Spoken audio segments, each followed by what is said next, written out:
ফকিরের জন্য রাজনীতি হারাম। ফকির রাজনীতি করে না, ফকির হইলে মানুষকে আত্মপরিচয়ের শিক্ষা দিবে। আল্লাহর ওলি সে মানুষকে আত্মপরিচয়ের শিক্ষা দিবে। এই আল্লাহর ওলির কাছে যে আল্লাহর ওলি আপনাকে জানিয়ে দিতে পারবে না যে লা ইলাহা ইল্লাল্লাহ যে জিকির করেন এই জিকিরের লতিফাগুলো কি কি, কোন লতিফা থেকে কোন লতিফায় জিকিরটা করতে হয়, আল্লাহু জিকিরের লতিফা কি কি, এর ভেতরের রহস্য কি, কিভাবে জিকির করতে হয় এই শিক্ষা দিবে, কিভাবে দায়মি সালাত করতে হয় সেই শিক্ষা দিবে, দায়মি সালাত কি সেই শিক্ষা দিবে, দায়মি সালাত যারা করে তাদেরকে কি বলা হয় সেই শিক্ষা দিবে। এখন আমাদের মধ্যে এই শিক্ষাটা নাই। আমরা নিজেরা নামাজ পড়ি, আমরা নিজেরা মুসল্লি বলি, কিন্তু মুসল্লির ৮টা গুণ আছে আমরা কি জানি? এই কুরআনুল মাজিদে ৭০ নম্বর সূরা মারেজে ২৩ নম্বর আয়াতে বলছে মুসল্লির প্রথম গুণ আল্লাযিনা হুম আলা সালাতিহিম দায়মুনা, যারা দায়মি সালাতে দণ্ডায়মান তাহলে মুসল্লি প্রথম গুণ। ২ নম্বর গুণ হচ্ছে রব্বুল আলামিন বলতেছে যে মুসল্লি সে তার সম্পদের মধ্যে অন্যের অধিকার জানে, অন্যের হক সম্পর্কে অবগত থাকে। এটা হলো ২ নম্বর গুণ মুসল্লি। এখন মুসল্লি কে আর মুসল্লি কে না আল্লাহ স্পষ্ট করে কয়ে দিছে সূরা মারিজের মধ্যে। সূরা মারিজের ১৯ নম্বর আয়াতে বলছে ইন্নাল ইনসানা খুলিকা হালুওয়া, নিশ্চয়ই আমি মানুষকে তৈরি করছি লোভ দিয়া। মানুষকে আল্লাহ সৃষ্টি করছে লোভ দিয়া। তারপরে আয়াতেই বলতেছে আমি মানুষকে সৃষ্টি করছি অধৈর্য দিয়া। তারপরে আয়াতেই বলতেছে আমি মানুষকে সৃষ্টি করছি কৃপণতা দিয়া। তারপরে আয়াতেই বলতেছে ইল্লাল মুসাল্লিন, মুসল্লি ব্যতীত। যারা মুসল্লি তারা এই ৩ গুণের ভিতরে থাকে না। এই ৩ গুণ যার আছে সে মুসল্লি না কোরআনের দৃষ্টিতে, কোরআনের ভাষায়, রবের ভাষায়। আর এই ৩ গুণ যার মধ্যে নাই সে মুসল্লি। এখন লোভ নাই, অধৈর্য নাই এবং কৃপণতা নাই, কয়টা লোক বাইর করতে পারবেন? আমি নিজের এদের জিগাই নাই আমার মধ্যে কি কৃপণতা আছে, তাইলে তার মুসল্লি হইতে পারলাম না।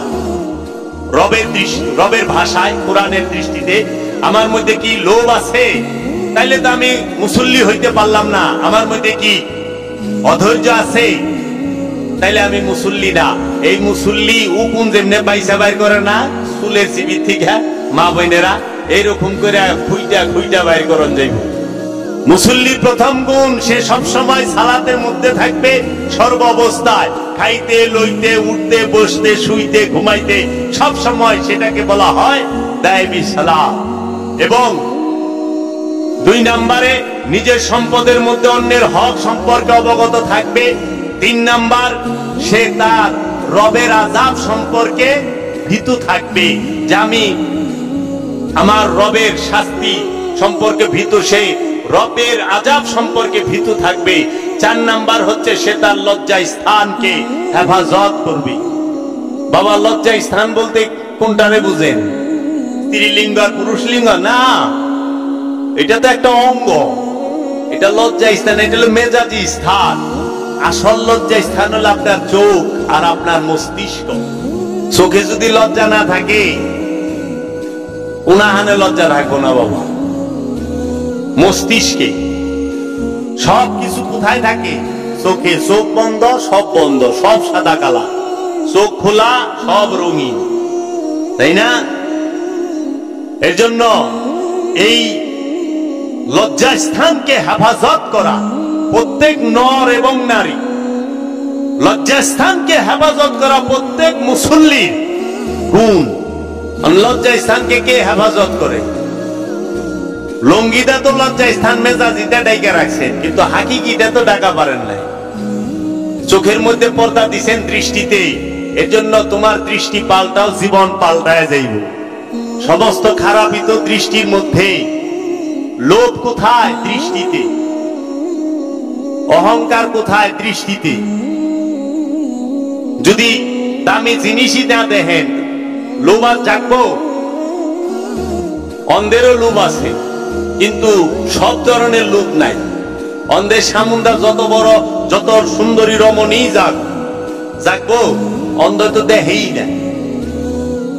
স্বর্ণের জিনিস যদি অন্ধের সামনে পইরা থাকে, হীরা জহরত যদি পইরা থাকে, অন্ধ দেখবো, লোক জাগবো না। লজ্জা আগে বুঝেন, লজ্জা কি। এই লজ্জা স্থানকে, এই চোখ এবং মস্তিষ্ককে, কারণ মানুষ সমস্ত কিছু ধরে রাখে মস্তিষ্কের মধ্যে, স্মৃতির মধ্যে। এর জন্য স্মৃতি বন্ধন, বিস্মৃতি মুক্তি। স্মৃতিতে যতদিন দুনিয়া থাকবে ততদিন বন্ধনে আটকায় থাকবেন। আর এই স্মৃতি বিস্মৃতি হয়ে যাবে, তখন মুক্তি পাবেন। ঋণ থেকে মুক্তি এটা বড় কিছু না, রোগ থেকে মুক্তি এটা বড় কিছু না, অভাব থেকে মুক্তি বড় কিছু না। এই মুক্তি ক্ষণিক সময়ের জন্য। আমিত্ব থেকে মুক্তি এটা অনেক বড় জিনিস। মুসল্লির 5 নাম্বার গুণ, যে মুসল্লি সে সাক্ষ্যদানে অটল থাকবে। মুসল্লি সবসময় সাক্ষ্যদানে অটল থাকে। মুসল্লি সে কখনোই আমানতকে খেয়ানত করে না, সাক্ষ্যদানে অটল থাকে। মুসল্লি সর্বক্ষণ সে সালাতের মধ্যেই থাকবে। এর জন্য কোরআনে বলা হয়েছে, ইন্নাস সালাতা তানহা আনিল ফাহশায়ে ওয়াল মুনকার। নিঃসন্দেহে সালাত পাপ সমূহ থেকে বিরত রাখে। আপনি যখন সালাত করবেন সর্বক্ষণ ধ্যানে মুরাকাবা মুশাহাদায় থাকবেন, পাপ করার সময় খুব, লোভ হিংসা কামনা বাসনা করার সময় খুব নাই তো। সালাত করতেছেন, সালাতের মধ্যে আছেন তো। এর জন্য সর্বক্ষণ সালাতটাই একমাত্র মানুষকে পাপ কাজ থেকে দূরে রাখে। বাবা গো, এই দেহে যদি একটা রোগ হয়, মনে করেন অনেকের পাইলস আছে না, অনেকের হাঁপানি আছে না, এই লোকটা যদি আমেরিকায় যায়, পাইলসটা সাথে লয়ে যাওয়া লাগবে না? পাইলস থুয়া যায় পারবো যে আমি আমেরিকা যাইতেছি, পাইলসটা দেশে থুয়া গেলাম, পারবো না। হাঁপানিটা দেশে থুয়া যায়, আমি আমেরিকা যাইতেছি, কানাডা যাইতেছি, কয়দিনের লেগে হাঁপানি দেশে থুয়া গেলাম, আইলা আবার লমুনি, তা চলবো না। কারণ এই রোগটা দেহের লগে মিলা রইছে। পোশাক থুয়া যাওয়া যায়, কিন্তু রোগ দেহের থেকে সরাই থওয়া যায় না। ঠিক লোভ হিংসা কামনা বাসনা সেইটা লইয়া কোনদিন স্বর্গে মানে জান্নাতে যাওয়া যায় না। এইটারে লইয়া রবের দরবারেও যাওয়া যায় না। এর লেগে মানুষ যেই পর্যন্ত মুমিন না হবে, সে যদি মঙ্গল গ্রহ যায়, তার লগে শয়তানও যাইবে। যারা মঙ্গল গ্রহে গেছে, নাসার বিজ্ঞানী, এরা কি শয়তান নাসায় থুইয়া গেছে? নাসায় তো শয়তান থুয়া যাওয়া যায় না, কারণ শয়তান কামনা বাসনা তো কলবে থাকে, কামনা কেমনে থুয়া যাম? এর জন্য শয়তান নিয়ে কখনো জান্নাতেও যাওয়া যায় না, খোদার দরবারেও হাজিরা দেওয়া যায় না। আর শয়তান লইয়া খোদারে ডাকলে খোদায় কোনোদিন জবাব দেয় না।